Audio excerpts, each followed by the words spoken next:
안녕하십니까? 네, 이 시간 성모님께 봉헌하면서 성모송 한번 바치고 이 시간 시작하겠습니다. 성부와 성자와 성령의 이름으로 아멘. 은총이 가득하신 마리아님 기뻐하소서. 주님께서 함께 계시니 여인 중에 복되시며 태중의 아들 예수님 또한 복되시나이다. 천주의 성모 마리아님 이제와 저희 죽을 때 저희 죄인을 위하여 빌어주소서. 아멘. 자비하신 주님, 여기 모인 우리 모든 형제자매들 축복하시고 자비의 해를 맞아 당신께서 우리에게 보여주신 그 뜨거운 사랑 우리 이웃들에게 잘 실천하는 그런 자비의 선교사가 될 수 있도록 우리 모두 이끌어 주소서. 우리 주 그리스도를 통하여 비나이다. 아멘. 성부와 성자와 성령의 이름으로 아멘. 네, 다시 한번 반갑습니다. 예, 여러분들 2000년 가톨릭 교회 역사 안에서 가장 명광론가로 손꼽히는 그 주교님, 신부님이 계십니다. 혹시 그 이름을 들어보셨을지 모르겠습니다. 제가 여기 사진 한 장 보여드리겠습니다. 보입니까? 네, 어떤 분이 보이시는데 이분이 그 유명한 요한 크리소스토모 주교님이십니다. 우리나라 말로 어떻게 돼요? 금구. 마치 설교를 하시면, 강의를 하시면 입에서 금실이 흘러나오는 정도로 감미롭고 명쾌한 강론을 하시기로 유명한 분인데, 이분이 얼마나 강론이 감동적이었으면 강론할 때 사람들이 울고 회개하고 막 박수를 치고 완전히 너무나 행복한 시간이었답니다. 그래서 주교님이 그래도 어느 순간은 강론을 끝내야 되잖아요. 그래서 이제 강론을 끝날 때가 됐습니다 하면 사람들이 너무 안타까워서 안 된다고 울고 불고 막 그럴 정도로 강론을 잘하시는 분이야. 또 한 분이 계십니다. 또 한 분은 바로 이분이십니다. 다른 분 보이시죠? 네, 프란시스코 신부님이신데 파도바의 안토니오 신부님입니다. 이분은 얼마나 강론을 잘하셨으면 사람들도 감동을 받았지만 동물들도 이분 강론에 감동을 받는 거예요. 근데 한 번은 이분이 사람들이 아무리 좋은 말을 해도 알아듣지를 못하니까 너무나 가슴이 아파서 바닷가에 가가지고 갯바위 위에 서서 막 강론을 하기 시작하니까 우럭, 광어, 놀래미들이 지금 고개를 이렇게 빼꼼히 내몰고 이렇게 강의를 듣는 그런 장면입니다. 그만큼 강론을 잘하셨대요. 제가 이 말씀 드리는 이유는 파도바의 안토니오, 요한 크리소스토모 주교님이 오셔도 하기 힘든 강론이 있습니다. 하기 힘든 강의가 있어요. 그게 무슨 강의인지 아세요? 점심 먹고 오후 1시 강의. 네, 그래서 너무나 여러분들 힘드실 것 같아요. 네? 그래서 혹시 졸음이 오시는 분들은 편안하게 주무시면 되겠습니다. 아무도 제가 뭐라 그런 사람이 없겠습니다. 네, 그냥 편안하게 주무시고 들으실 수 있는 분 들으시고. 제가 최근에 특별한 소식 한 가지 들었습니다. 어디 가면 사람이 아니고 강아지인데 강아지가 그렇게 기도를 잘한대요. 그래서 설마 했는데 갔더니 진짜라서 제가 사진을 찍어 왔습니다.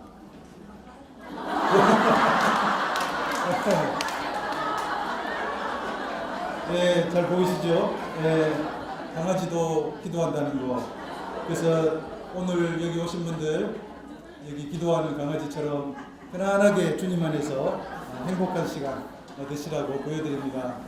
네, 근심 걱정 다 내려놓으시고 주님 안에서 이렇게 편안한 그런 시간이 되면 좋겠습니다. 제가 얼마 전에 가끔씩 미사를 다니는 수녀원에 이렇게 갔습니다. 그때 시간이 점심 식사하고 오후 2시였습니다. 다들 노곤할 때였죠. 근데 여러분들 수녀원, 수도원 가보신 분 다 아시겠지만 정문을 통과해서 수녀원 건물로 딱 들어가면 늘 한쪽 구석에 문지기 수녀님이 딱 앉아 계세요. 앉아 계시면서 전화도 받고 택배도 받고 인사도 하고 차도 대접하고 그러시는데 딱 갔더니 그날 분위기가 이상한 거예요. 문지기 수녀님이 앉아 계시는데 뭘 하고 계세요? 꼬박꼬박 졸고 계신 거예요. 꼬박 졸고 계세요. 그래가지고 제가 장난기가 발동해가지고 고개를 딱 자세를 낮춰가지고 수녀님 안 보이게 해가지고 뒤에 문이 있더라고요. 문을 살만히 열고 들어가서 야! 그랬어요. 근데 수녀님이 막 소스라치게 놀라서 일어나시는데 보니 손에 책이 한 권 들려있는 거예요. 책이 한 권 들려있는데 그 책 제목을 보고 제가 깜짝 놀랐습니다. 책 제목이 뭐였냐면 보세요. 깨어나십시오. 그래서 수녀님이 졸고 있는데 책 제목이 깨어나십시오. 예, 제가 그때 그 수녀님 뵐 때마다 생각날 때마다 한 가지 드는 생각이 우리네 인생이란 것이 다 이렇구나. 복음 말씀에 따라서 주님 말씀에 따라서 깨어 있으려고 그렇게 노력을 하는데 그냥 졸고 있는 거예요. 그 수녀님 보세요. 얼마나 깨어 있으려고 노력하는데 책까지 깨어나십시오 하는데 졸고 있어. 예. 제가 이 말씀 드리는 이유는 뭐냐? 영성생활, 신앙생활이란 무엇인가 이렇게 물어봤을 때 바로 이건 것 같아요. 우리의 간절한 바람, 소망이 있습니다. 간절한 바람, 열심히 주님 안에서 살려는 그 마음, 그러나 현실은 어때요? 그렇지 못한 거예요. 우리의 간절한 바람과 우리의 현실 사이에 그 간극, 격차, 그것을 줄여나가려는 노력, 그것이 영성생활이다, 신앙생활이다, 그렇게 생각합니다. 우리가 분심이 들어요. 기도할 때 열심히 하려고 하지만 분심이 들어. 그때 이건 아니다, 빨리 기도해야지, 다시 기도로 넘어오는 겁니다. 그러나 또 기도하다 보면 또 어떻게 돼요? 또 분심으로 넘어가요. 또 넘어와요. 이걸 반복하는 게 기도생활이고 영성생활입니다. 또 어떤 것이 있습니까? 내가 하는 말하고 행동하고 내가 일치시키고 싶어. 어떤 때 그래요. 근데 어떤 때 보면 보통 안 그래. 말하고 행동하고 달라요.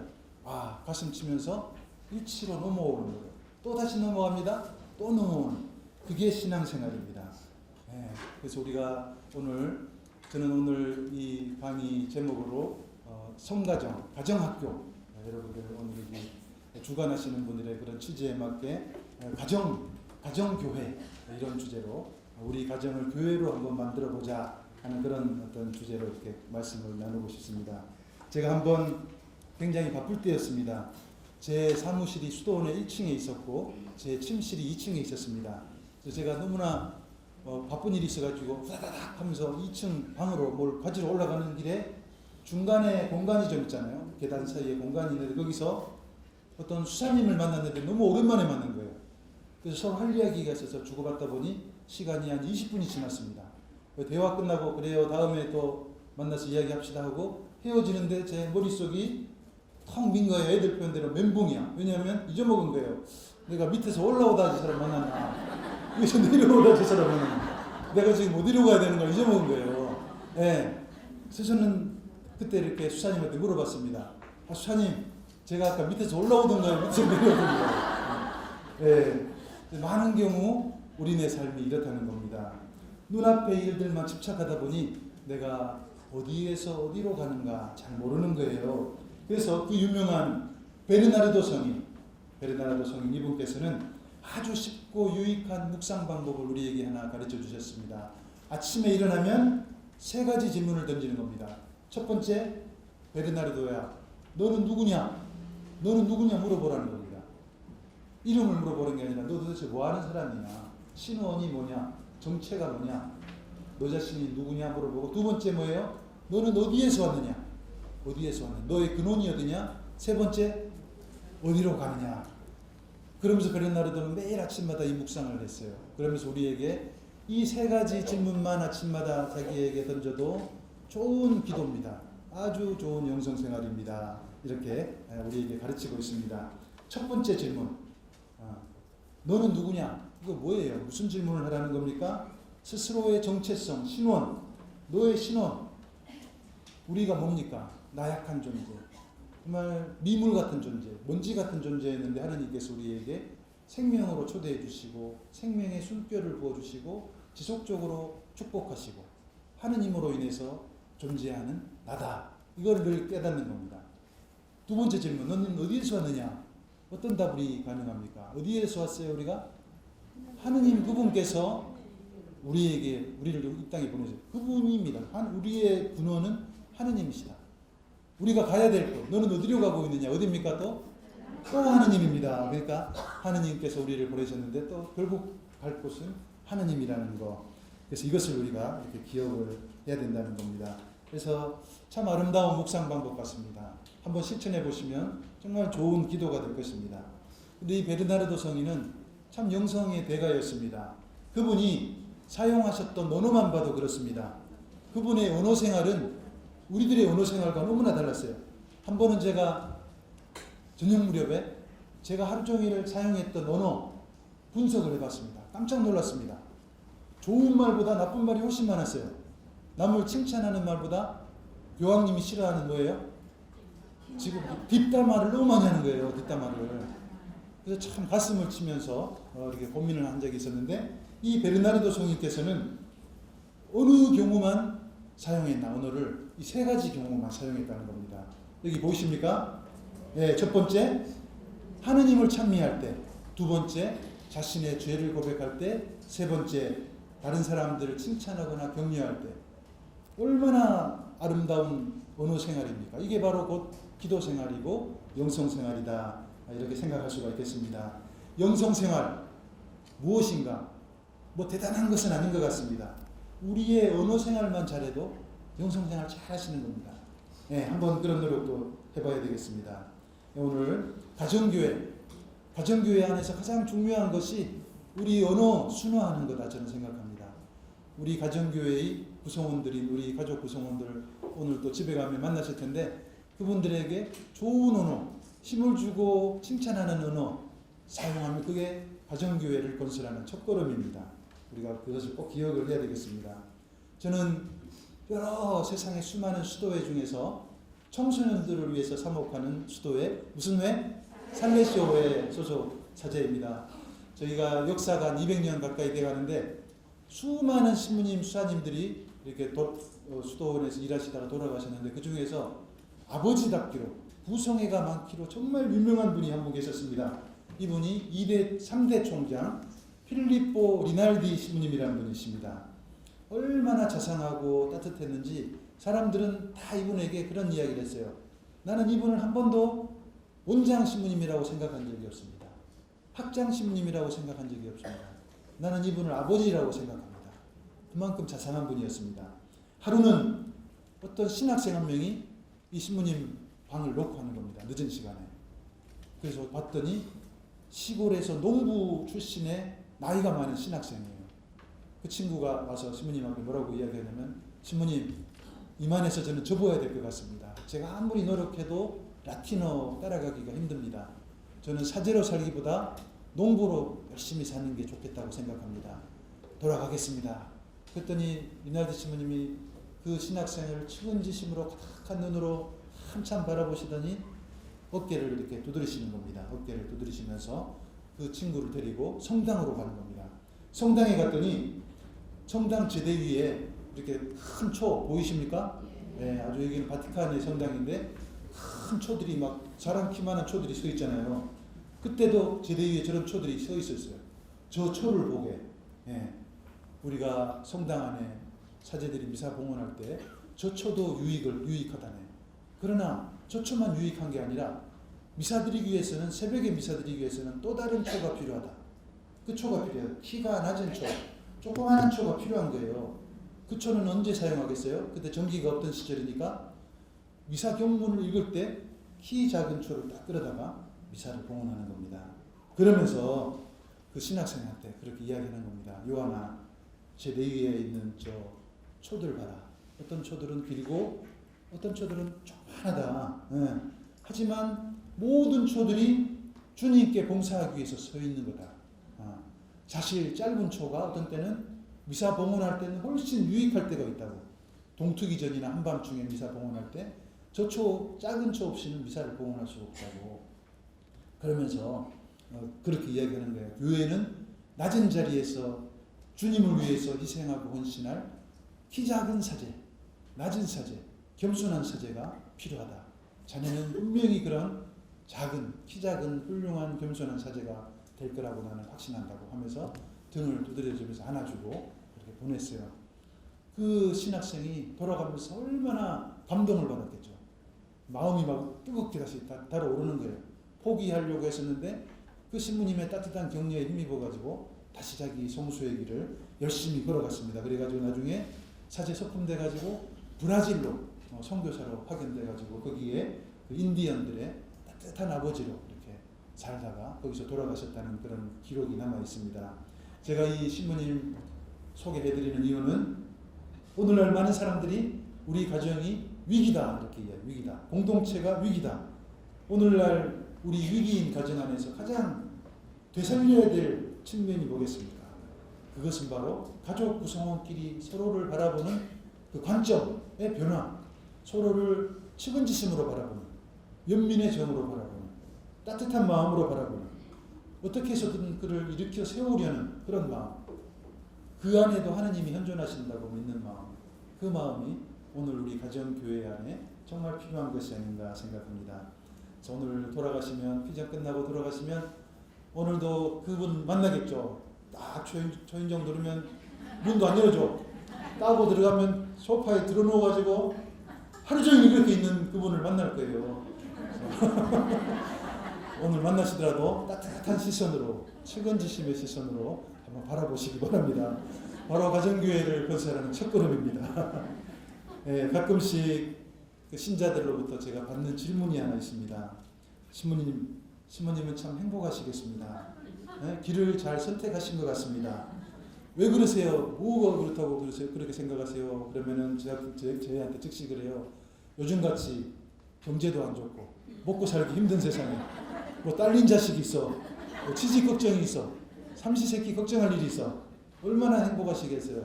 가만히 생각하니 맞는 말이에요. 저는 수도원 들어오기 전까지만 해도 밥 먹기를 막 그냥 밥 굶기를 밥 먹듯이 했어요. 틈만 나면 먹을 게 없어서 굶었는데 수도원 들어오고 나서 단 한 번도 굶어본 적이 없습니다. 딱 시간 되면 가면 밥이 차려져 있는 거예요. 의식주를 적어도 해결해 주는 겁니다. 맞는 말씀이구나. 그러나 밥 세끼 나온다고 행복한 건 아니잖아요. 그죠? 그래서 저희도 그 스트레스가 좀 많은 편입니다. 수도자들도 사제들도. 한번 그 여기 애기 수녀님들, 예쁜 애기 수녀님들 보이십니까? 네. 이 수녀님들을 대상으로 해서 설문조사를 실시했습니다. 수녀님들 스트레스 받으시는 항목 중에 가장 큰 스트레스의 원인은 뭡니까? 많은 수녀님들을 대상으로 조사를 했는데 많은 퍼센테이지의 수녀님들이 이것입니다 하고 첫 번째로 이 항목을 꼽았습니다. 그게 뭐겠어요? 동료 수도자들 사이에 대인관계. 여러분하고 똑같은 거예요. 수녀님들도, 이 천사 같은 수녀님들도 그 인간 때문에 괴로워하는 거예요. 그래서 다 거기도 세상이다. 그래서 저도 수도생활 초기에 이런 생각을 한 적이 있습니다. 아, 저 신부님만 아니면 살만할 텐데. 저 인간만 아니면 수도생활 할만할 텐데 그 생각이 막 드는 거예요. 근데 꼭 재밌는 것은 어디 둘이서 사도직 활동을 가면 꼭 그 인간하고 딱 짝이 되는 거예요. 그리고 어디 가든 그 인간은 어디 가든 있는 거예요. 어디 가도 인사발령 받아가도 꼭 있어. 그래서 저희는 신학적 표현으로 그 인간을 뭐라고 하냐면 십자가, 이런 표현. 십자가다. 서로 손가락질하면서 너는 내 영원한 십자가다. 이렇게 이야기합니다. 한 번은 제가 그 인간 때문에 너무나 괴로워가지고 하느님께 열심히 기도를 바쳤습니다. 주님, 정말 죽겠습니다. 세상에 어떻게 저런 인간을 이렇게 제게 보내주셔가지고 숨을 못 쉬겠습니다. 제발 부탁드리니까 저 인간을 보내든지 저를 보내주십시오. 다른 데로. 그랬더니 하느님이 제 소원을 들어주셔가지고 3달 뒤에 저를 인사발령 내신 거예요. 다른 공동체로 보내는 거예요. 그래서 너무나 기쁜 마음으로 콧노래를 부르면서 짐을 쌌어요. 땅 공동체 갔더니 너무나 행복한 거예요. 왜? 그 인간이 없으니까. 근데 한 3일 지나니까 깜짝 놀랐어요. 처음에는 몰랐는데 이 공동체에도 또 다른 그 인간이 딱 숨어있는 거예요. 근데 재밌는 것은 이 인간은 저 인간보다 더 견디기가 힘든 거예요. 저 인간이 차라리 나은 거예요. 그래서 후회를 했어요. 제가 차라리 거기 있을걸. 네. 그래서 제가 정말 나중에 깨달았습니다. 아, 이 십자가라는 것은 삶의 일부가 아니라 그냥 삶이구나. 삶. 그 다음에 십자가를 피하려면 피할수록 점점점 더 십자가가 커지는구나. 그래서 십자가 없기를 바라는 마음은 삶을 살지 않겠다는 것과 마찬가지로구나. 밥을 먹지 않겠다는 것과 마찬가지겠구나. 그래서 늘 십자가가 다가올 때 아, 주님께서 또 나를 성장시키려고 또 십자가를 보내주셨구나. 감사히 받는 마음. 그것이 중요한 것 같습니다. 그래서 가까이 살아가는 사람들이 십자가로 변장해서 이렇게 찾아올 때마다 우리는 식별의 능력을 이렇게 청해야 되는 겁니다. 하느님이 이 인간을 통해서 내게 바라시는 거라 뭔가 내가 정말 이해하지 못할 이 십자가지만 이분을 통해서 내가 뭘 할 수 있겠는가, 어떻게 더 성장할 수 있겠는가 찾아보는 것, 그것이 우리에게 필요한 것이다, 이런 생각을 해봅니다. 오늘 여기 많은 분들 오셨는데 질문을 하나 던져보고 싶었습니다. 어떤 분들은 결혼을 안 하셨던 분도 계세요. 그리고 어떤 분들은 뭐 홀로 내신 분도 계시고, 또 많은 분들이 지금 결혼해서 행복하게 짝지와 함께 오순도순 알콩달콩 살아가시는 분들도 계시고 여러분들이 계시는데, 결혼하셨던 분들 이런 질문 던지는 겁니다. 제가 질문의 요지는 이 생이 끝나고 다음 생에도 이 인간을 내 배우자로 맞아들이겠다 한번 손 한번 들어보세요. 꽤 계시네. 알겠습니다. 정말 축하드립니다. 대단한 분들이에요, 이분들. 세상에 이럴 수가 있나. 보통 아무도 손 안 들거든요. 네. 한 번 어떤 일이 있었냐면, 한 본당 신부님께서 강론 시간 때 행복한 결혼 생활이라는 주제로 강론을 하고 계셨습니다. 저처럼 똑같이 질문을 던진 거예요. 여기 계시는 형제 자매님들 가운데 다음 생에도 이 사람을 배우자로 선택하겠다는 손 들어보라 했더니 아무도 안 들어. 500명이 되는데 아무도 안 들어. 누가 손 들어줘야 다음 질문이 나고 강론 이어지는데 신부님이 낭낭한 거예요. 그래서 식은땀이 막 등에서 나오는 겁니다. 신부님이 좀 협조 좀 해주세요. 손 좀 들어주세요. 그랬더니 제일 앞에 있던 할머니 한 분이 손을 번쩍 들어. 연세가 한 90은 다 돼가는 할머니 한 분이 너무나 감사한 마음에 앞으로 나오시라 그래가지고 신부님이 마이크를 잡고 물어보는 거예요. 할머니 정말 훌륭한 신앙인이십니다. 정말 어떤 이유로 다음 생에도 이 인간을 배우자로 선택하겠다는 그 이유를 우리 교우들에게 좀 말씀해 주라고 했더니 할머님이 뭐라고 대답하시는데 다들 뒤로 넘어가는 줄 알았습니다. 뭐라고 이야기하시냐면, 아이고 훌륭할 것도 없고 나는 젊어서 한번 사별을 했다. 재혼을 했는데 두 놈하고 살아봤는데 첫 놈이거든 두 놈이거든 살아보니 그 놈이더라고. 남자는 다 그 놈이야. 그러면서 아무래도 그렇다면 낯선 놈보다도 익숙한 놈이 낫지 않겠냐. 세상에 길이 남을 명언을 이렇게 남기셨습니다. 참 아름다운 대답 같죠, 그죠? 그래서 우리가 이 한 세상 살아가면서 참 한눈 팔지 않고 한 사람을 지속적으로 사랑한다는 거, 정말 우리가 알고 있는데 너무나 힘든 과제라는 겁니다. 너무나 힘든 과제예요. 그럼에도 불구하고 하느님께서 그것을 원하신다는 겁니다. 한평생 한 사람과 손을 잡고 동고동락하다가 하느님 집 문까지 같이 올인하는 것, 그것을 하느님께서 바라시는 겁니다. 근데 그게 얼마나 어려운가. 왜? 두 사람이 만났지만 가치관 다르지, 살아온 환경 다르지, 인생관 다르지, 성격 다르지, 철저하게 또 다른 두 사람이 같은 배를 타고 40년, 50년, 60년 함께 간다는 거, 굉장히 힘든 일이죠. 그래서 모든 사람이 염원하는 성가정, 인꼬부부, 원만한 결혼생활, 이것은 절대로 그저 얻어지는 것이 아니라는 거 우리가 기억해야 되겠습니다. 지속적으로 자기를 비워야 됩니다. 열심히 그 사람을 위해서 기도해야 됩니다. 영웅적인 인내심이 필요합니다. 때로 순교자적인 인내가 필요합니다. 순교자적인 인내. 많이 체험하시죠? 공감하시죠? 순교자가 돼야 돼요. 그 인간 앞에서 순교자가. 그리고 지속적인 회개가 필요한 것입니다. 그래서 성가정 꾸미기 위해서 참 어렵지만 방법이 없는 것은 아니다. 되게 좋은 비결이 있습니다. 여러분 가정을 교회로 생각하시는 겁니다. 교회로 생각하시는 겁니다. 그래서 거기서 꼭 내게 유익한 거, 내 것만 챙기는 게 아니라 내 것을 내어주는 겁니다. 그렇게 될 때 그 성가정이 가능하다는 겁니다. 또 우리 가정을 기도하는 수도원으로 만드는 겁니다. 우리 가정 한가운데 거실에 소파에 중심에 늘 예수님께서 늘 앉아 계신다고 생각하는 겁니다. 그렇게 생각할 때 감정이 폭발해서 서로 싸우려고 하다가도 딱 이렇게 멈출 그런 가능성이 있지 않겠습니까? 그런 노력 우리에게 정말 필요한 것 같습니다. 요즘 흐름 안에서 신조어들이 많이 이렇게 나오잖아요. 신조어들이 새로 생기는 단어들. 어떤 단어는 잘 모르는 단어도 많으실 거예요. 아시는 단어 중에 이런 말이 있을 겁니다. 아친남 아시죠? 아친남. 아내 친구의 남편. 아내 친구의 남편. 이 사람은 뭐냐면 진짜 환상적인 사람이에요. 송중기 같은 그런 사람. 네, 정말 훌륭한 사람. 아내, 친구의 남편. 네, 몇 가지 조건이 충족이 돼야 돼요. 아내, 친구의 남편이 되려면 관리를 잘해가지고 실제 나이보다 10살이 어려 보여야 된다. 그리고 그럴듯한 직장에 70이 돼도 매일 출근해야 된다. 그리고 가끔씩 해외 출장도 가야 된다. 네, 그러면 출근하기 전에 꼭 아내를 자상하게 깨워가지고 딱 일어나면 미리 상이 다 차려져 있는 거예요. 커피가 다 내려져 있는 거, 토스트가 다 구워져 있는 겁니다.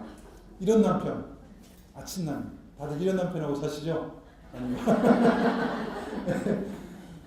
그렇다면 그 반대되는 아내도 이렇게 생각해 볼 수가 있겠습니다. 네, 그런 분 어떤 분이 계세요? 나이를 먹어도 난초처럼 청초한 분.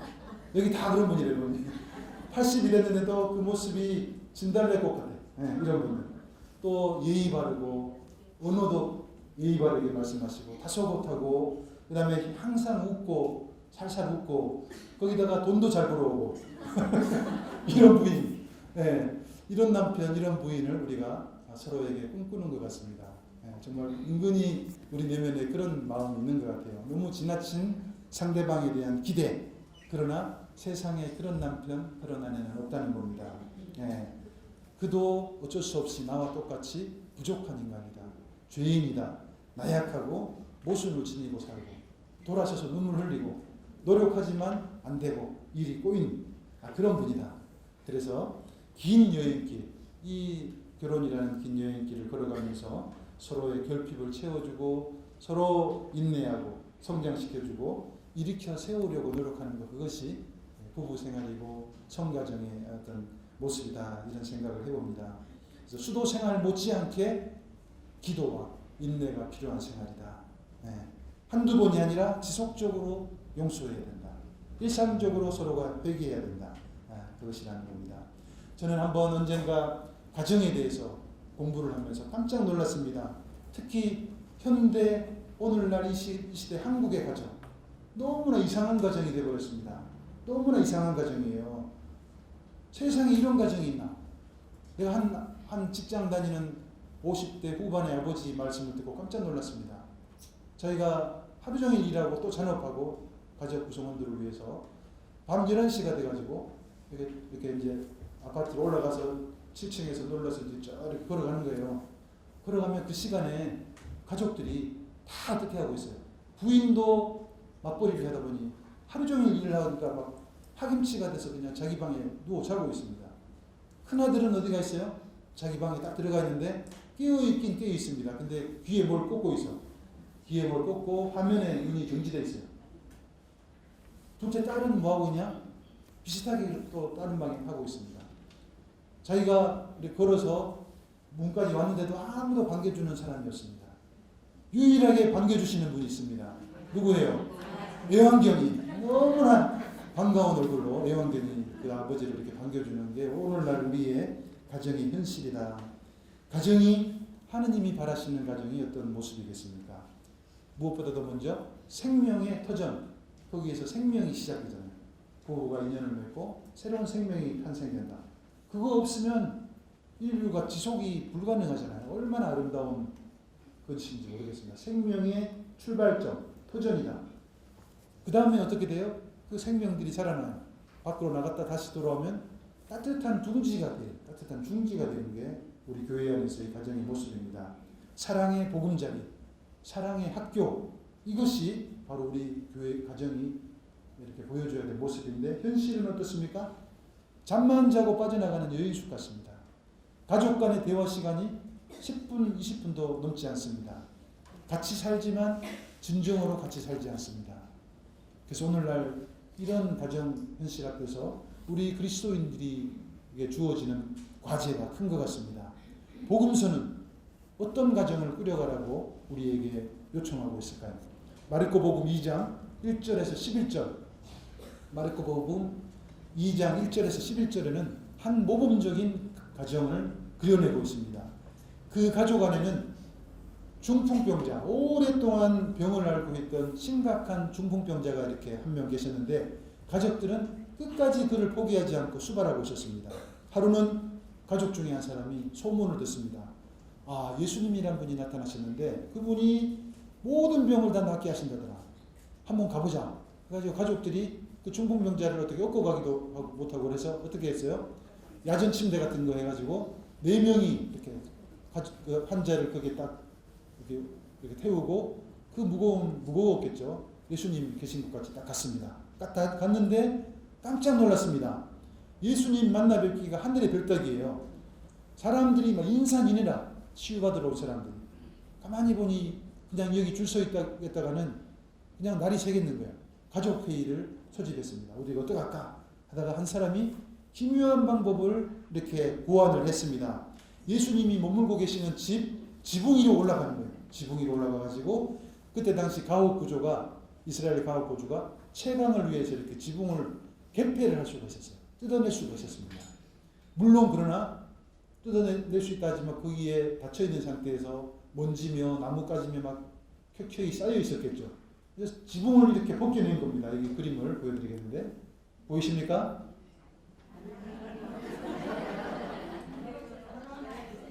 보이십니까? 네, 지붕을 뜯어내고 밑에 예수님이 계신 곳으로 그 사람을 어떻게 밧줄을 매달아가지고 예수님 앞으로 내려보내는 거예요. 여러분들 혹시 살아오면서 이런 체험한 적 있어요? 갑자기 아파트 빵꾸가 나던 위에가 병자가 하나 또 내려오는 거 밥 먹고 있는데 기상천외한 장면인 거예요. 복음서는 그냥 평범 있는데 세상에 이런 경우가 없어요. 예, 예의가 아니라는 거지. 환자 치유에 전념하고 계셨던 예수님이었습니다. 그래서 너무 배가 고파가지고 모르겠어요. 짜장면 한 그릇 시켜 먹고 계실지도 모르겠어요. 그때 지붕이 열리더니 나뭇가지가 떨어지고 먼지가 막 떨어지고 오더니 중풍병자가 매달려 내려오는 거예요. 야, 속으로 저 같았으면 해도 너무하다. 예의가 없구나 이렇게 생각을 했을 거예요. 근데 예수님께서는 아무 말씀하지 않으시고 이 중풍병자를 치유하시는 겁니다. 환자 가족의 그 환자를 향한 그 따뜻한 마음, 한번 치유시켜보고자 했던 간절한 마음, 연민의 마음, 측은지심, 그것이 예수님의 마음을 움직이게 만든 것입니다. 주변을 이렇게 살펴보면 잘 나갈 때만 가족이에요. 건강할 때만 가족입니다. 젊고 능력이 있을 때만 가족이라. 돈을 팍팍 벌어올 때만 가족이에요. 아프면 더 이상 가족도 아닙니다. 실직하면 가족도 아니에요. 예, 돈 떨어지면 거들떠 보지도 않습니다. 죽어가면 더 이상 가족도 아닙니다. 이건 정말 틀려도 크게 틀린 그런 어떤 사고방식인 것입니다. 한 번 가족은 미운하거나 영원한 가족이다. 평생 가족이다. 잘 나갈 때도 가족이지만 꼬일 때 더 가족이어야 됩니다. 실직했을 때 더 따뜻하게 안아줘야 됩니다. 불치병 걸렸을 때 더 가족들이 똘똘 뭉쳐서 이렇게 도와줘야 되는 겁니다. 임종의 침상에서 더 가족끼리 똘똘 뭉쳐서 그 마지막을 보내드려야 되는 것입니다. 가족애를 힘들 때 더 많이 발휘해야 된다는 겁니다. 이거 우리가 정말 기억해야 될 일 같습니다. 제가 정기적으로 만나 뵙는 할머님 한 분이 계십니다. 정말 훌륭한 분입니다. 근데 이 할머님이 너무나 기구한 인생을 살아오셨습니다. 사실 한 10년 전까지만 해도 어렵지만 단란한 가정을 꾸미고 있었습니다. 행복한 가족이었습니다. 외아들, 남편은 일찌감치 사별했고 외아들이 든든한 외아들이 대형 트럭을 운전하면서 열심히 돈을 벌어서 가족을 부양했습니다. 예. 근데 어느 날 그 대형 트럭하고 새벽에 이렇게 또 다른 대형 트럭하고 이렇게 부딪혀가지고 아들이 먼저 그냥 세상을 떠나버린 거예요. 든든했던 기둥이 그냥 이렇게 날아가 버린 거예요. 정말 기가 막혔죠. 가족들이 앞날이 이거 어떻게 해요? 그래서 여리디 여린 며느리 거기다가 이제 6살짜리 손녀 4살짜리 손주 이거 어떻게 해요? 어떻게 해요? 어렵지만 그래도 살아야 되니 며느리를 다독거렸어요. 얘야 네가 이제 힘이 돼야 된다. 네가 힘을 내야 된다. 네가 이제 가족의 가장이라고 생각해야 된다. 이 아이들 어떡하냐? 내가 이 아이들은 내가 책임질 테니까 직장을 잡아라 해가지고 며느리가 옷가게에 출근하게 됐습니다. 그리고 할머니는 그 손주 손녀 어르는 것들을 하루 종일 돌보는 거예요. 그렇게 열심히 또 살아가던 중에 또 시련이 찾아왔습니다. 이번에는 또 며느리가 스트레스를 받아가지고 또 뇌출혈로 쓰러져 버린 거예요. 반쪽이 이렇게 마비가 왔어요. 그래서 할머니는 그 어린 것들을 돌보랴, 그 마비가 온 그 며느리를 벌써 7년째, 10년째 돌보고 있는 거예요. 부양을 하고 있는 겁니다. 보다 못한 주변에서 그 할머니한테 손주 손녀는 친정으로 보내라. 친정으로 보내고 며느리는 좋은 시설로 보내면 되겠다. 얼마나 좋은 시설 많은데 할머니는 한사코 그 고개를 젓습니다. 그러면서 유일하게 소망이 하나 있다면 내가 저것보다도 저것이 먼저 나보다 세상을 떠야 될 텐데 내가 묻어주고 내가 세상을 떠나야 될 텐데 그 이야기를 하면서 어떤 말씀하고 계시냐면 이렇게 말씀하십니다. 무슨 말씀 보입니까? 뭐예요? 며느리도 하느님께서 보내주신 내 딸이다. 이렇게 이야기하고 계십니다. 할머니는 오늘 우리에게 진정한 가족애가 무엇인가 그것을 온몸으로 보여주고 계신다고 생각합니다. 물론 너무 제가 볼 때는 자기 인생은 없는 거죠. 너무 지나친 그런 감도 없지 않다는 그런 생각을 해봅니다. 그러나 할머니의 그 마음, 며느리도 하느님이 보내주신 내 딸이다. 그 생각하는 마음, 마치 룻과 나오미의 그 일화 같이 너무나 아름다운 그런 마음씨 같습니다. 오늘 우리 시대의 가정을 들여다보면 많이 울적해집니다. 가족 구성원들이 무인도처럼 각자 삶을 살아가고 있습니다. 말로만 가정입니다. 형식만 가정입니다. 소통이 되지 않습니다. 이건 가정이 아니라는 겁니다. 그래서 우리는 우리 그리스도인 여기 계시는 분들만이라도 우리 가정을 이렇게 한번 만들어 보면 좋겠습니다. 어떤 가정? 따뜻한 벽난로 같은 가정. 벽난로 보면 어떤 느낌이 듭니까? 다가가고 싶어요. 다가가서 손을 째고 싶습니다. 거기 둘러앉아 있고 싶습니다. 바로 그런 가정. 편안한 가정. 들어가서 잔소리, 서로 언성 높이고 이것이 아니라 격려와 칭찬이 오고 가는 그런 에너지를 주는 가정. 이런 가정을 우리가 꾸며가야 되겠습니다. 언젠가 제가 우연히 어떤 아파트에 들어갔다가 뒤로 넘어지는 줄 알았습니다. 세상에 그런 좋은 아파트 처음 봤습니다. 50층을 터가지고 100층 아파트. 보십니까? 보이세요, 아파트? 29층, 30층을 터가지고 100층이에요. 그러니까, 이 아래층, 2층을 연결시키는 그 계단까지 있더라고요. 그리고 현관문을 제가 열고 들어갔다가 깜짝 놀랐습니다. 길을 잊어먹었어요, 길을. 문이 얼마나 많은지. 아무튼 여러분들 꿈꾸실 겁니다. 이런 아파트. 근데 제가 아는 부부가 이런 아파트에 살고 있습니다.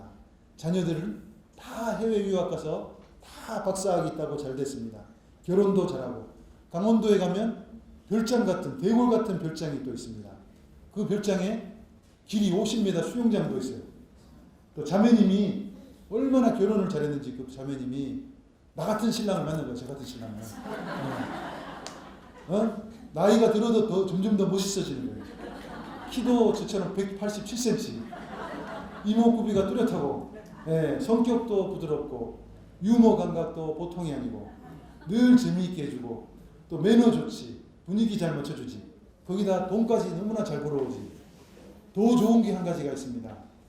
절대로 부인을 나만 바라봐 하고 속박하지 않습니다. 너 마음껏 살아라고 이렇게 자유롭게 해줍니다. 한마디로 쿨합니다. 부인에게 집착도 하지 않고 목숨 걸지도 않습니다. 더 좋은 것은 틈만 나면 해외 출장 갑니다. 거기다 한눈 팔지도 않아. 하여튼 이런 남편이 그 구중궁궐 같은 복층 아파트에서 늘 평화 속에서 기쁨 속에 살고 아무리 흘러도 늙지도 않고 가족 구성원 가운데 한 명도 아픈 사람 없고 그러면 다 200살까지 사는 거 200살까지 그런 가정이 있을까요?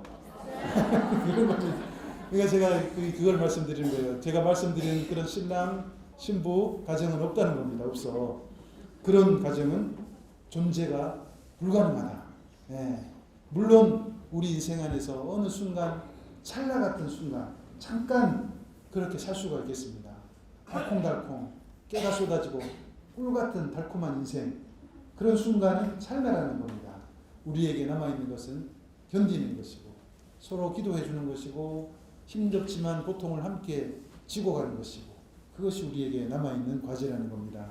우리가 추구해야 될 가정상 그것은 무엇인가? 아까 같은 그런 복층 아파트에 뭐 A급 신랑 그것만 꿈꿀 게 아니라 이런 것을 꿈꿔야 되는 겁니다. 진정한 가정은 지상 것에 기초를 둔 가정이 아니다.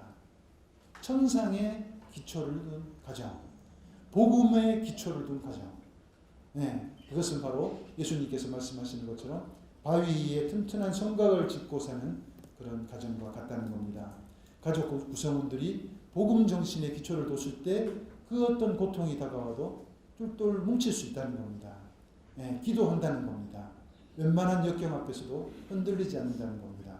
이것이 가정교회가 주는 그런 어떤 결실이고 매력이라는 겁니다. 참된 가정은 신앙생활을 하는 가정입니다. 기도가 그치지 않는 가정입니다. 서로에게 이거 해달라 저거 해달라 바라지만 하지 않는 가정입니다. 그보다는 서로를 위해서 감사하고 서로를 위해서 기도하고 헌신하는 가정, 그것이 하나님께서 원하시는 가정이라는 겁니다. 제가 알고 지내던 한 인기 연예인 부부가 있었습니다. 지금은 좀 세월이 흘러서 좀 인기도가 떨어졌는데 둘 다 좋은 학벌, 좋은 가문, 또 둘 다 타고난 연기, 노래 실력, 재력까지 다 좋았습니다. 근데 단 2년도 못 가서 그 가정이 깨져버렸습니다. 왜? 서로 좋은 것만 바라보는 거예요. 서로의 좋은 것을 자기 것으로 만들려는 그 노력만 한 겁니다. 메워주려는 노력, 도와주려고 헌신하려는 노력을 하지 않았기 때문에 2년도 안 돼서 그냥 금방 가정이 그렇게 깨졌습니다. 저는 확신했습니다. 성공하는 가정 첫 번째 요소는 신앙이로구나. 신앙이 없으면 내어줄 마음이 없는 겁니다. 네. 신앙이 있을 때 그 어떤 고통, 십자가가 다가와도 견뎌낼 수 있다는 겁니다. 네, 이렇게 가정, 교회 건설하기 위해서 얼마나 우리가 노력해야 되는가 좀 말씀을 드리고 있습니다. 강의가 어떻게 괴롭습니까? 네. 네. 아직 뭐 주무시는 분 한 분도 없는 거 보니 뭐 드릴만 한가 보다. 네.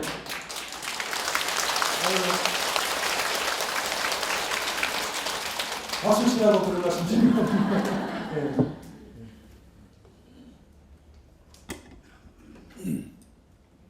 예, 저는 작년에 프란치스코 교황님을 직접 이제 코앞에서 1cm 앞에서 이렇게 뵙고 인사드리고 이렇게 한 1분 정도 대화를 나눈 그런 아름다운 추억이 있는데 그때 사진 하나 제가 남겨놨습니다. 보이십니까? 네. 네. 한 1분 정도 기억하는데 그때 저는 교황님을 자세히 이렇게 관찰을 해봤는데 저는 느꼈습니다. 아, 나이를 먹어도 꾸리꾸리해진다는 것이 아니구나. 절대로 다 그렇게 되는 게 아니구나. 꼬질꼬질 초잡아 이렇게 좀 하여튼 뭐 비참해지고 그것만이 다가 아니로구나. 나이를 먹어도 순수해지고 나이를 먹어도 더 아름다워지고 삶이 빛날 수 있겠구나. 그것을 제가 교황님 가까이 뵈면서 느꼈습니다. 예, 근데 우리 인간들 삶은 대체로 어떻습니까? 나이 들수록 좀 울적해집니다. 삶이 꾸리꾸리해져요. 성격이 좀 법정스님처럼 이렇게 교황님처럼 커지면 좋겠는데 좀 좁쌀같이 이렇게 작아집니다. 그죠? 성격도 부드러워지지 않고 좀 까칠해지고 나이 들수록 삶의 색깔이 울적해지는 겁니다. 네, 건강도 안 좋아지고 그래서 참 그런 것이 대체로 우리들의 보편적인 모습인데 이런 면에서 교황님은 존재 자체로 우리에게 정말 희망을 안겨주는 거예요. 나이 드는 게 다 나쁜 것은 아니다. 나이 들어도 충분히 아름다울 수 있다. 노인의 삶도 가치가 있다. 한 인간이 노력하면 나이 들어도 계속 성장하고 발전할 수 있다. 그것을 우리에게 보여주고 계시는 겁니다. 저는 깜짝 놀랐습니다.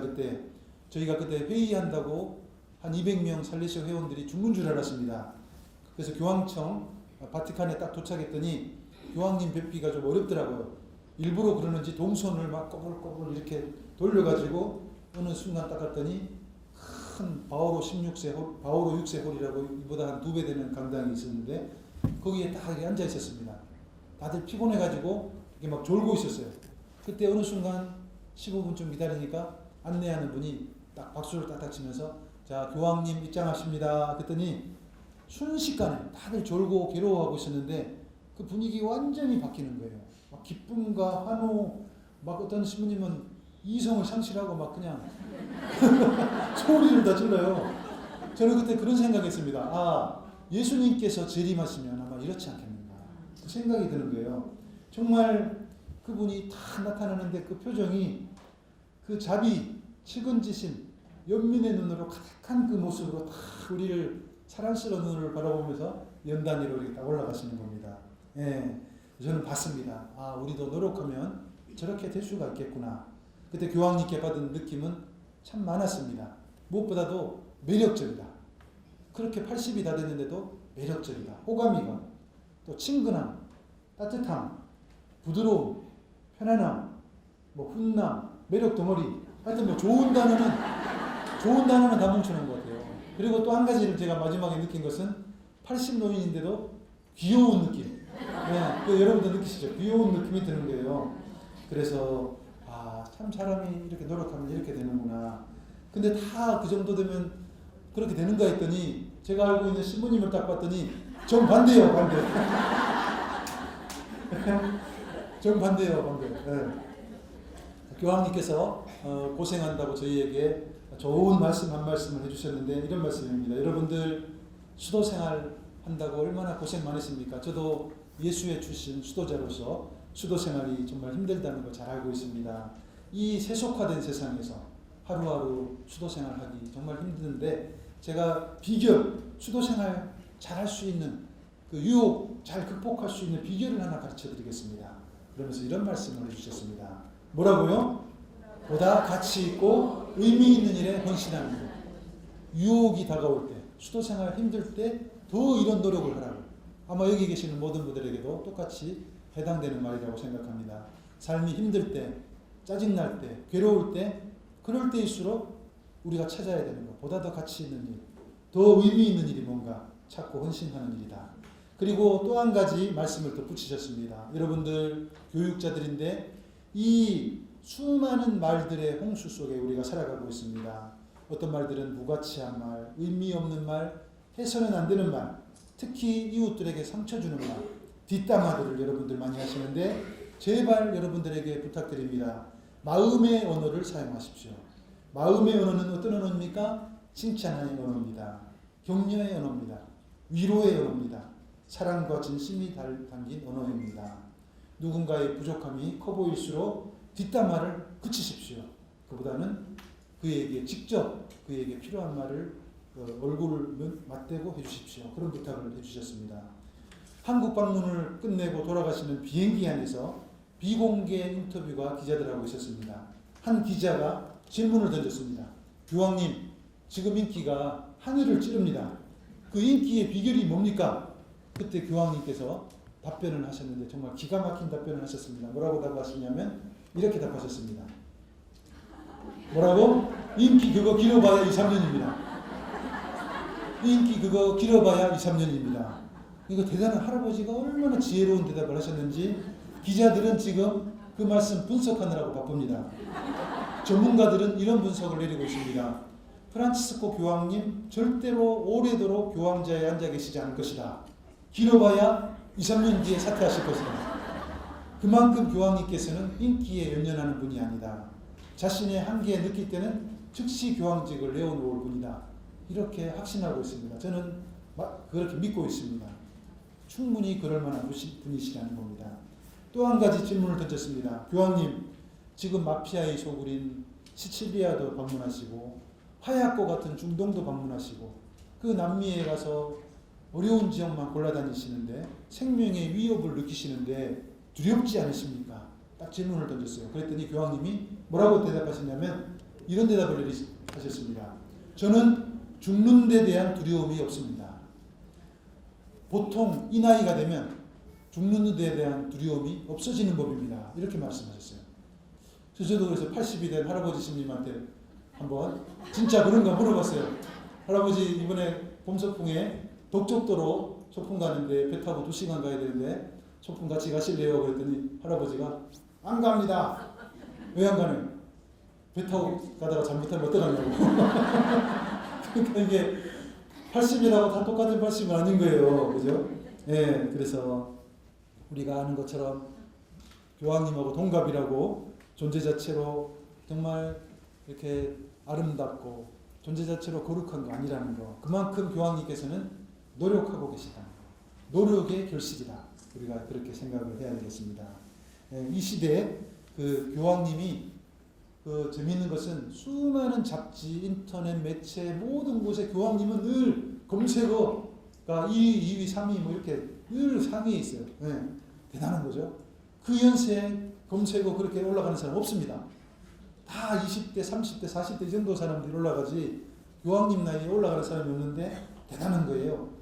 그건 저는 그래서 교황님을 이 시대의 대세남, 이 시대의 대세남이라고 생각합니다. 근데 한 잡지사에서는, 패션 잡지사에서는 교황님의 패션 감각까지 이렇게 바라보는 거예요. 그러면서 올해의 패션 감각, 옷 잘 입는 남자로 어떤 패션 잡지에서 교황님을 이렇게 선택을 했습니다. 근데 이제 그 잡지에서 교황님의 패션을 이렇게 분석하면서 이런 결론을 내렸어요. 교황님의 패션 감각의 키워드는 뭐예요? 미니멀리즘이 뭐냐면 막시멀리즘이라는, 막시멈 있고 미니멈 있잖아요. 막시멈 뭐든지 크고 많은 건데, 미니멀리즘 뭐예요? 하여튼 작고 소박한 거. 교황님은 패션과 관련해서도 가급적 안 하는 거예요. 장신구를 안다는 겁니다. 혹시 뭐가 필요하면 아주 작고 싼 거, 최소한의 것만 추구하신다는 겁니다. 그래서 제가 교황님 패션을 알아봤더니 정말이었습니다. 그분이 차고 오셨던 손목시계, 사람들이 알아봤더니 스위스 손목시계인데 $50짜리 스워치 손목시계. $50면 우리나라 돈 얼마예요? 4만 원, 5만 원이에요. 5만 5천 원. 예. 그냥 평범한 서민이 차고 다니는 시계 차고 다니는 겁니다. 구두는 봤더니 부에노스아이레스에서 아주 평범한 구두방에서 직접 만든 그냥 허름한 디자인이 하나도 없는 구두, 그것도 신고 다니던 구두 신고 다니십니다. 예, 교황님을 상징하는 반지, 은반지, 그냥 우리가 끼고 다니는, 애들이 끼고 다니는 은반지입니다. 목걸이 역시 그냥 제일 값싼 목걸이, 이렇게 소박한 것으로 했습니다. 그래서 미국의 그 패션 잡지는 이 교황님 패션을 가지고 올해의 가장 옷장 잘 입는 남성으로 이렇게 선택을 했다는 겁니다. 그래서 저는 그런 생각이 들었어요. 수도에 출신의 프란치스코 교황님께서 몸에 밴 청빈 생활로 이 물질 만능주의에 온몸으로 맞서고 계시는구나. 교황님, 청빈의 대명사의 교황님께서 이 세속화된 물질 만능 시대에 홀로 투쟁하고 계시는구나. 저는 그것을 느꼈습니다. 교황님은 최소한의 것만 추구하십니다. 교황님은 그 최소한의 것만 추구하시는 이 미니멀리즘이 상징하는 거, 그거 뭐겠습니까? 그분에게 주된 관심사는 패션이 아니라는 겁니다. 걸치는 게 아니고 명품은 의미가 없는 겁니다. 고급차에도 관심이 없습니다. 이분에게 유일한 관심사는 세상 사람들의 영혼이고 양떼들의 영혼 구원, 그것이 가장 중요한 것이기 때문에 다른 것은 의미가 없다는 겁니다. 극단적인 청빈의 삶, 그것은 바로 영혼에 대한 우선적 선택, 거기에 따라온 결실이라는 겁니다. 이런 면에서 오늘날 우리 한국의 현실이 참으로 암담하고 슬픕니다. 전 세계적으로 놀랄 정도로 압축 경제 성장을 이룬 나라가 대한민국입니다. 깜짝 놀랐습니다. 저도 어린 시절 생각하면 그 동네에 보면 막 그냥 저녁 시간 되면, 그런 기억나시죠? 어르신들도 저녁 시간만 되면 어떻게 알고는 그 구걸하는 분들 깡통 들고 오죠. 집집마다 대문을 두드리면서 밥을 얻어갔잖아요. 뭐 농마주의들이 막 여기저기 돌아다니고 산동네가 질비했고 하나도 없어요. 그런데 지금 먹고 사는 데는 지금은 지장이 없는 거예요. 네. 근데 이제 뭐예요? 전 세계가 놀랄 정도로 압축 경제 성장을 이뤘지만 그 이면의 그늘이 너무 어둡습니다. 돈이면 다라는 그런 어떤 사고방식이 자리 잡고 있는 겁니다. 물질 만능주의, 배금주의, 돈 앞에서 절을 하는 거예요. 이러다 보니 교회 안에서도 마찬가지예요. 돈 없는 사람들 교회에서도 그냥 왕따 당하는 겁니다. 배척당하는 겁니다. 이 부분에 대해서 교황님께서 얼마나 분개하시고 이렇게 괴로워하시는지 모른다는 겁니다. 그래서 우리는 교황님의 청빈한 삶, 어디 가면 방을 가시는 데마다 그런 이야기 하세요. 제일 작은 방으로, 평범한 방으로 달라. 어디 가면 큰 좋은 외제차, 중형차, 나 이거 안 탄다고. 무조건 좋은 거, 큰 거는 다 싫어하시는 거예요. 이 교황님의 청빈한 삶, 우리가 기억하면 좋겠습니다. 외적인 거, 너무 지나친 건강에 나 자신의 위한 것에만 투자를 하는 그런 삶을 교황님 바라보면서 좀 바꾸면 좋겠습니다. 대신에 그 에너지를 우리 영적인 성장을 위해서 투자를 하고 또 청빈하게 산 삶의 그 결실을 가난한 이웃들 하느님께 봉헌하면 좋겠습니다.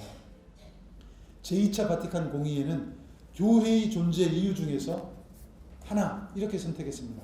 부자와 가난한 사람들 사이에 가교 역할, 다리 역할. 부자들의 돈을 헌금을 잘 이렇게 받아서 가난한 사람들에게 이렇게 도와주는. 네. 돈은 왜 돈입니까? 돈다고 돌아야 돼. 돈은 돈다고 돈이다. 네. 이 사람에게서 저 사람에게, 부자에게서 가난한 사람들에게로 돌아야 되는 것입니다. 그래서 하느님의 부, 하느님이 주신 선물인 부, 이것이 특정 사람에게만 집중되지 않고 정말 필요한 사람들에게 흘러가도록 놓아주는 노력, 그것이 우리 교회의 역할이고, 우리 교회의 일원인 우리는 뭐 내 한 몸 먹고 살기 바쁘면 열심히 그걸로 먹고 사는 당연하겠지만, 남고 여유가 있다면 그것을 정말 필요한 곳으로 이렇게 돌리는 그런 노력들, 그것이 교황님이 요구하시는 거라는 겁니다. 예, 마무리 말씀을 이제 해야 될 것 같습니다. 금방 시간이 가버렸죠? 네, 이제 나머지 시간 10분인데 10분 동안 결론 말씀드리도록 하겠습니다. 저는 지난 겨울에 제 인생에서 가장 특별한 체험을 한 가지 했습니다. 거기 지난 겨울에 그 꽃동네 그 사랑의 영성원 보이십니까? 할아버지들 앉아 계시죠? 안 보여요? 보이십니까? 이 뭐예요?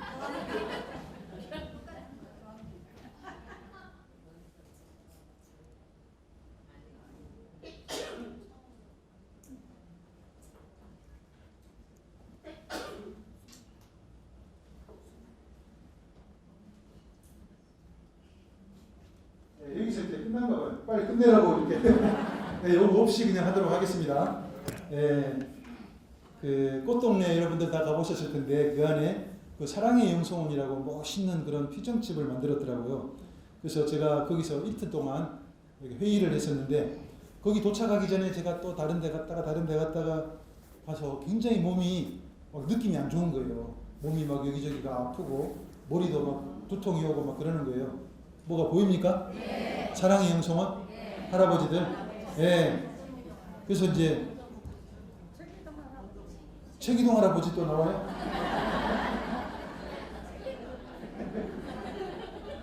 네, 이제 여기 세워놓으면 되겠습니다. 네. 그래서 그때 뭐 태어나서 처음으로 그렇게 몸에 어떤 피로, 이상 징후가 느껴지는 거예요. 그래가지고 빨리 자야 되겠다고 빨리 자리에 누웠는데 한 새벽 2시나 됐을까?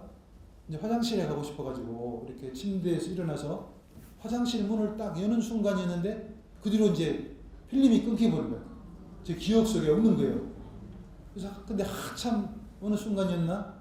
딱 일어났더니 제가 그 세면대 앞에 딱 꺾어져 있는 거 이렇게. 다행히 보니까 이렇게 어깨 죽지에 이렇게 세면기가 딱 부딪혀가지고 그냥 어깨 죽지에 닿고 그냥 이렇게 딱 앞으로 떨어졌는가 봐요. 그래서 병원에 갔더니 의사 선생님 하시는 말씀이, 야, 이거 하느님께서 도우셨다고. 머리부터 떨어졌으면 바로 뭐 생사를 모를 텐데 어깨 죽지가 이렇게 완충작용을 해줬다고. 큰일 날 뻔했다. 그래서 이제 밤에 응급실 가서 이제 이렇게 다시 이렇게 돌아온 거예요. 네. 돌아와서 그 다음날 이렇게 새벽 미사를 가려고 이렇게 성당을 가려고 다시 또 일어났는데, 태어나서 처음으로 제 발로 못 걷는 거예요. 그래 겨우 그래서 보니 가이드레일, 할머니들 짚고 다니는 환자들 잡고 다니는 가이드레일이 이렇게 있는 거예요. 그래서 그걸 잡고 이렇게 성당으로 향해 가는데, 그 복도에 그 아까 그 말씀 있잖아요. 꽃동네 가면 그 유명한 말씀 뭐예요? 얻어먹을 수만 있어도 그것은 주님의 은총입니다. 꽃동네 그 유명한 모토. 근데 그 글귀를 보는 순간 웃기는 생각이 드는 거예요. 제가 못 걷고 겨우 잡고 막 살금살금 가는 동안 이 생각이 드는 거예요. 두 발로 걷기만 해도 주님의 은총입니다.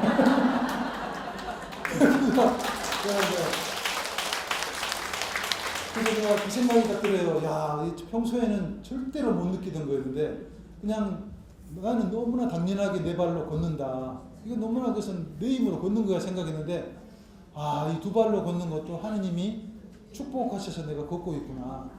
그것을 내가 생각했어요. 그래서 마음 깊숙이 너무나 하느님께 감사하는 마음, 그것이 이렇게 솟아오르더라고요. 저는 그 체험 뒤로 그런 묵상을 많이 합니다. 이 세상 얼마나 많은 사람들이 한 걸음 한 걸음 내딛기가 힘든 거예요. 사실 그렇잖아요. 병원에 가보면 일어나지도 못하는 거예요. 어떤 분들은 그냥 일어나는 게 소원이에요. 또 어떤 분들은 그냥 누구 부축 안 받고 두 걸음만 옮겼으면 그게 소원인 사람이 있다는 겁니다. 또 얼마나 많은 장애우들이 높이 10cm 턱 그걸 홀로 못 넘는 겁니다. 그게 큰 장벽인 겁니다. 이렇게 따지다 보니 여기 있는 우리 모두는 정말이지 감사 보따리 한 보따리씩 들고 있다는 거예요. 감사거리 한 보따리씩 들고 있는 사람입니다. 얼마 전에 강경화로 투병 중이던 형제가 세상을 떠나기 전에 임종 중에 이렇게 만났습니다. 이미 배에 이렇게 복수가 가득 차가지고 간암이어가지고 숨을 쉬기가 이렇게 힘든 상태였는데 굉장히 저하고 친했습니다. 같이 낚시도 다니고 가쁜 숨을 몰아쉬면서 제게 이런 이야기했습니다. 신부님, 저한테 두 가지 소원이 있습니다. 뭡니까? 그랬더니 첫 번째 소원이 바닷가에 한번 가봤으면 좋겠습니다. 근데 저하고 낚시를 자주 갔기 때문에 저하고 죽기 전에 해안 바닷가에 가서 한번 낚시 한번 해봤으면 그 기억이 자꾸 떠오른다는 거예요. 여러분들 바다 가기 어렵습니까? 강남 터미널 가가지고 10,000원만 내면 태안 도착하거든요. 하루 시간만 내면 갔다 올 수 있는 장소인데. 근데 어떤 사람에게는 그것이 그렇게 간절한 바람이라는 겁니다. 두 번째 소원이 뭐냐 물어봤더니 시원한 물 한 컵 제대로 한번 모셔봤으면 좋겠다. 복수가 차니 그것도 먹으면 안 되는 겁니다. 이거 보세요. 어떤 사람한테는 그토록 간절한 소원이다. 근데 그것은 우리는 마음껏 누리고 있다는 겁니다. 시원한 물 한 잔, 냉장고 물만 열면 먹을 수 있잖아요. 근데 어떤 사람에게는 그것이 너무나 간절한 소원이라는 거 우리가 오늘 기억하면서 돌아가면 좋겠습니다. 우리는 얼마나 많은 축복과 은총, 감사거리 속에 살아가고 있는가.